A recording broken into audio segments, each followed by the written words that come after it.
और उसके बाद 8 दिन क्या हो गया, गायब हो गए। तो सर ऐसी पढ़ाई का क्या अर्थ है, आप नहीं सफल नहीं मतलब होंगे, दिक्कत होगी। इसलिए मेरे कहने का अर्थ है बच्चों, मैं एक ही मंत्र दूंगा और मैं खुद भी ये देख रहा हूँ इम्प्लीमेंट करके सर, कि अगर किसी को इम्प्रूवमेंट लाना है अपने अंदर तो पहले उसको लर्नर बनना चाहिए। टीचर बनने से पहले तो खुद लर्नर है आप। जो भी हमारे यहाँ के टीचर है सुन रहे हैं, पहले ध्यान रखें वो लर्नर बने, क्योंकि लर्निंग जो प्रोसेस होता है वो कभी खत्म नहीं होता है। क्रिकेट के भगवान सचिन तेंदुलकर ने अपना स्टेटमेंट दिया था कि मैं खुद अभी सीख रहा हूं। सोचिए, जिसको भगवान कहा गया, गॉड ऑफ क्रिकेट कह दिया गया, अब इससे बड़ी बात क्या हो सकती है भाई।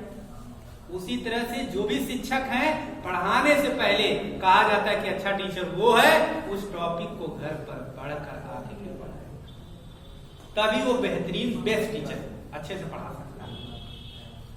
तो अर्थ ये है कि आप लोग मेरी बात ये ध्यान में रख लें और आज गांठ बांध ले इसको कि हम जो है 2 ही घंटे पढ़ेंगे, लेकिन रेगुलरिटी रहेगी, रेगुलर पढ़ेंगे। यकीन मान लीजिए फिर वह दिन आ जाएगा जब आप लक्ष्य बनाए रहेंगे अपने जीवन का, उस लक्ष्य की आप प्राप्ति करेंगे। और सुनिए, इसी पर एक स्टेटमेंट और आता है, काई सर से भी मेरी बात हुई थी इस पर, Rome was not built in. Rome को एक दिन में थोड़ी बन गया। मेरे कहने का अर्थ सर ये है, कहीं कोई अपना लोहा मनवाना या अपने आप को अपना झंडा बुलंद करना है, अपने आप को दिखाना है कि हम भीड़ से अलग है, तुम एक दिन में थोड़ी ना बदल पाओ, एक दिन में कर लोगे। अगर ऐसा हो तो सब लोग एक दिन 24 घंटा होता है, सब 24 घंटे पढ़ ले और सब कंपटीशन बीट कर जाए, नहीं हो सकता संभव। आपको थोड़ा थोड़ा करके अपने ब्रेन को इतना शार्प बनाना है कि आपने जो लक्ष्य निर्धारित किया है अंत में आप उस लक्ष्य को प्राप्त कर सकें। अब इस बात के साथ मैं ज्यादा समय न लेकर मैं अपने एक स्टार स्पीकर और हमारे बीच में टीचर भी हैं और बड़े स्पीकर भी हैं, और मैं जब उनकी भाव भंगिमा देखता हूँ तो मुझे एक साइंटिस्ट के रूप में नजर आते हैं। और मैं अब इशारा कर रहा हूँ, अपने जूनियर टीचर हैं लेकिन जबरदस्त टैलेंट है सर के अंदर, आवाज से बहुत प्रभावित रहा मैं शुरू से ही सलमान सर की, मैं सलमान सर को आवाज दे रहा हूँ आए और बच्चों के बीच में अपनी कुछ चंद बातें बहुत ज्यादा समय न लेकर करें, जिससे हमारे बच्चे बिल्कुल जो है शिक्षा की अहमियत, शिक्षा की जो इम्पोर्टेंस है उसको समझें। सलमान सर के लिए एक ताली हो जाए बच्चों।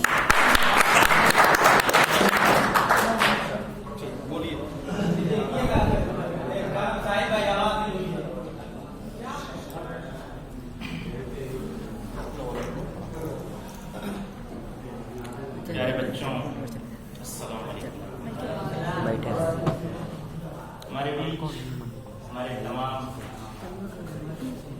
साथी अध्यापक और हमारे मेहमान बैठे हुए हैं, मैं इन सब का अपनी तरफ से, इस विद्यालय की तरफ से और इस विद्यालय कमेटी की तरफ से आप सभी लोगों का तहे दिल से शुक्रिया अदा करता हूँ, इस्तकबाल करता हूँ, खैर मकदम करता हूँ कि आप इस विद्यालय में आए और इस विद्यालय में आकर जो है इस विद्यालय का सम्मान, इस विद्यालय का मान आपने बढ़ाया।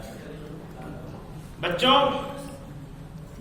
मैं अपनी बात शुरू करने से पहले अल्लामा इकबाल का एक शेर पढ़ूंगा और वहीं से जो है अपनी बात की शुरुआत करूंगा कि अभी चमन में मेरा हम नफस नहीं कोई, अभी चमन में मेरा हम नफस नहीं कोई, कि मैं बहार की आमद का वली गुल हूँ, उसी कलम ने जो करती है जिंदगी तहरीर, कोई पयाम मेरी पंखड़ी पे लिखा। ये देखिए मीरा लमीद का टैलेंट बोल रहा है। देखिए बच्चों, इस दुनिया में कोई काम ऐसा नहीं है जो आप कर नहीं सकते।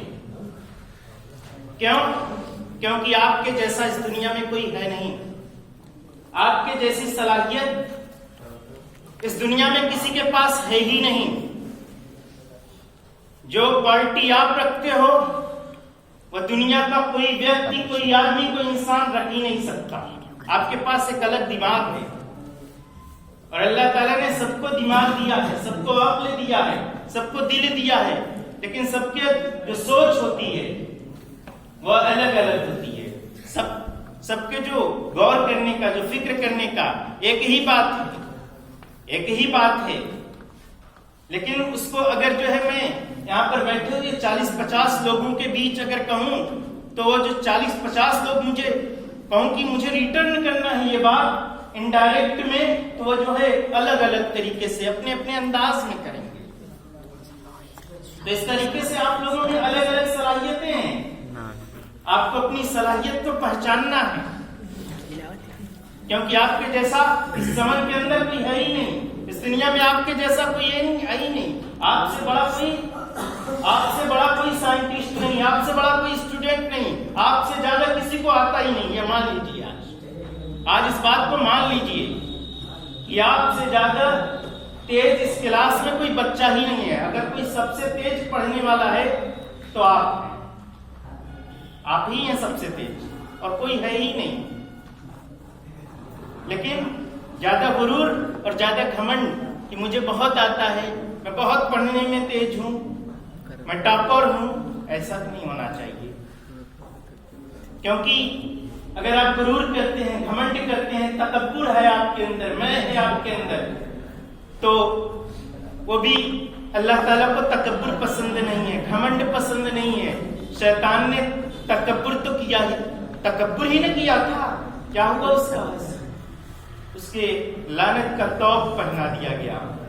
अल्लामा इकबाल ने लिखा है कि मैं करता आदमी खाकी को सजदा कैसे मुमकिन था, मैं बरतर आदिश मखलूक था, एक सरगना जिन था, सड़ी मिट्टी के ये पुतला मोहसिस हो गया मुझसे, जो घिन खाता था सर से वो दलक घिन था। ईमाना साजिश आदम, ईमाना साजिश आदम थी। मैं जो है शेर भूल रहा हूँ ये किस तरीके से अभी जो है, लेकिन उसमें इन्होंने बयान कर दिया अल्लामा इकबाल ने कि जो है कि घमंड नहीं करना चाहिए, तकब्बुर नहीं करना चाहिए। अगर आप तकब्बुर करते हैं, घमंड करते हैं, तो फिर जो है आप कामयाब नहीं हो सकते। आपको अगर कामयाब होना है तो आप तकब्बुर न करिए। मैं कहानी के माध्यम से अक्सर कहानी में बताता रहता हूँ ये कहानी, कि एक बार का वाकया है कि एक गांव था छोटा सा, उस गांव में हीरा नामक एक व्यापारी रहा करता था। हीरा नाम था उसका, और उसके सोने चांदी के व्यापार थे, वो सोने चांदी का व्यापार किया करता था। और उसको अभी कम उम्र में ही जो है, कम उम्र का ही था, तभी जो है उसका देहांत हो जाता है, कैंसर हो जाता है और उसका देहांत हो जाता है। उसके पास एक बच्चा था और उसकी एक बीवी थी। इन दोनों को वह दुनिया में छोड़कर चला जाता, और जाहिर सी बात है कि एक दिन सबको जाना है। जैसे आप इस कॉलेज को छोड़कर, ये दुनिया का सत्य है, ये सच्चाई है दुनिया की इस दुनिया से आपको जाना है। कुरान ने कहा कुल्लु नफ्सिन ज़ाइक़तुल मौत, हर नफ्स को मौत का मजा चखना है। कोई चीज जो है इस दुनिया में जो है बाकी रहने के लिए नहीं है, ये सबको फना होना है, तो वो भी जो है फना हो जाता है, इंतकाल हो जाता है उसका। और जब उसका इंतकाल होने वाला होता है तो आखिर में वो वसीयत करता है। उसके पास एक पत्थर होता है और कहता है कि ये पत्थर है और इस पत्थर को बेचना मत, इस पत्थर को तुम बेचना मत। अपनी बीवी से कहता है कि इस पत्थर को तुम बेचना मत, क्योंकि ये बेशकीमती पत्थर है, ये बेशकीमती पत्थर है। अब जो है घर के खर्चात बहुत बड़े होते हैं, घर चलाने के लिए बहुत सारी रकम चाहिए। बच्चा भी अब जो है धीरे धीरे बड़ा हो गया, थोड़ा सा आपको सुन नहीं रहे क्या बात, थोड़ा सा बच्चा बड़ा हो गया और बच्चे ने अब घर में कोई सामान नहीं है, खाने के लाले पड़ गए हैं उसके घर में। तब उसकी माँ कहती है कि इस पत्थर को अब बेच आओ बेटा, अब इस पत्थर को तुम बेच आओ, जाओ मार्केट में और इसको बेच आओ। तो बच्चा लेकर के जाता है पत्थर को बाजार में और एक सब्जी वाली दुकान के पास जाता है। ध्यान से सुनना मेरी बात को। सब्जी वाली के पास जाता है और उससे पूछता है कि माई, इस पत्थर के बदले में तुम मुझे क्या दे सकती हो? इस पत्थर के बदले में तुम मुझे क्या दे सकती हो? उस बूढ़ी माँ ने कहा कि बेटा, मैं इस पत्थर के बदले में तुम्हें 2 गाजर दे सकती हूँ। मैं इस पत्थर के बदले में तुम्हें 2 गाजर दे सकती हूँ। मैंने कहा यार, पिताजी कह रहे थे ये पत्थर बड़ा कीमती है, माताजी भी कह रही थी कि बेटा थोड़ा संभाल के इसको बेचना, ये पत्थर बड़ा कीमती है, ये तो सिर्फ 2 गाजर का है। ऐसा करते हैं कि यहाँ नहीं बेचते, इसको लेकर चलते हैं बनिए की दुकान पर, देखो वहां जो है कुछ इसका शायद रेट दूसरा मिल जाए। बनिए की दुकान पर जाता है और पूछता है बनिया से कि इस पत्थर के बदले में आप मुझे क्या दे सकते हो? इस पत्थर के बदले में आप मुझे दे क्या सकते हो? उन्होंने कहा मैं इस पत्थर के बनिए ने कहा मैं इस पत्थर के बदले में आपको 500 रुपए दे सकता हूं। मैं इस पत्थर के बदले तुमको 500 रुपए दे सकता हूं। उसने कहा नहीं, मेरे पिताजी ने बताया था ये पत्थर कीमती है, इसकी कीमत ये नहीं हो सकती है, ये इसकी कीमत नहीं हो सकती है। माँ ने भी कहा था पत्थर कीमती है, तो फिर ये 500 रुपए में बिक रहा है, ऐसा नहीं होना चाहिए। मैं इसको जो है अब जो है सुनार की दुकान पर ही लेकर जाता हूं। वो लेकर गया सुनार की दुकान पर, और सुनार की दुकान पर जब उसकी कीमत पूछता है सुनार से, तो वह सुनार कहता है कि ये पत्थर तो कीमती है, मैं इसके बदले में आपको कुछ दे सकता हूं। उन्होंने कहा कितना दे सकते हो? लड़के ने कहा कितना दे सकते हो? उसने कहा मैं इस पत्थर के बदले में 10,000 रुपए दे सकता हूं। कितना दे सकता हूं? 10,000 दे सकता हूं। उसने कहा नहीं, ये पत्थर कीमती है,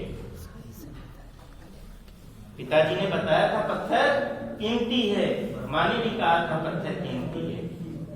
चुनांचे वहां से भी चल देता है और आगे जाता है बड़े सुनार की दुकान के पास, और वहां पर मालूम करता है कि इस पत्थर की कीमत क्या है। जो बड़े सुनार की दुकान जो थी वह बताता है, वहां पर जो बताता है उसकी कीमत कहता है कि इस पत्थर के बदले में मैं आपको 50,000 रुपए दे सकता हूँ।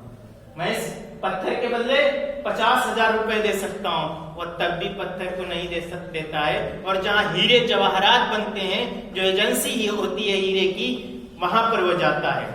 और वहां पर जब जाता है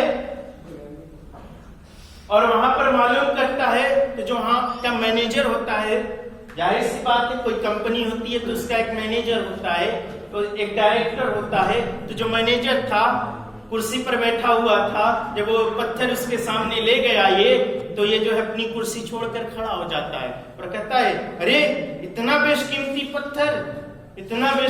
पत्थर लेकर आए हो तुम? उसने पूछा कि इसकी कीमत क्या है? कहा इसकी कीमत मैं दे ही नहीं सकता, इसकी कोई कीमत लगाई ही नहीं जा सकती है, इसकी कीमत कोई लगाई ही नहीं जा सकती है। तो मेरे कहने का मतलब ये है कि इसी तरह से आपकी जिंदगियां भी हैं, आप इसे किस तरीके से इस्तेमाल करते हैं यह आपके ऊपर डिपेंड है। आप 2 गाजर में बेच सकते हैं, या जो है फिर न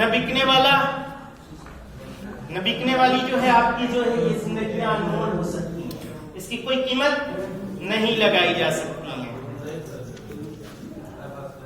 इसकी कीमत, आपकी जिंदगी की कोई कीमत नहीं है।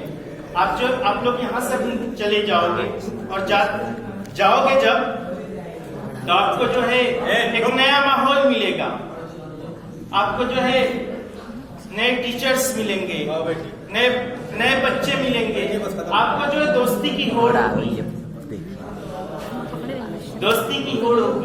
कि मैं जो है किसको दोस्त बनाऊं, सब मेरे जो है अपने हैं, इसको तो जो है इसके लिए भी जो है आपको जो है बड़ा सोच समझ कर उठाना पड़ेगा, क्योंकि जो है विदाई का माहौल है। सर बार बार रिक्वेस्ट कर रहे हैं कि सर आपका वक्त खत्म हो गया है। इस तरीके से तो आज मैं कहना बहुत कुछ चाहता था, लेकिन जो है मैं अपनी बात को यहीं पर खत्म करूंगा। इस शेर के साथ कि सामे गम आंसुओं से मुनव्वर करें, सामे गम आंसुओं से मुनव्वर करें, इसकी यादों से जान को मुअत्तर करें। रात भारी है अब किसको रहबर करें, सत्य गम का अभी और फुकर करें। सुबह हो जाएगी हम चले जाएंगे, याद अहले चमन को बहुत आएंगे। मादरे इल्म मेरे दुलारे थे तुम, मेरी आंखों के चंदा थे तारे थे तुम। क्या खबर थी कि मंजर बदल जाएगा, काफिला सहने गुल से निकल जाएगा।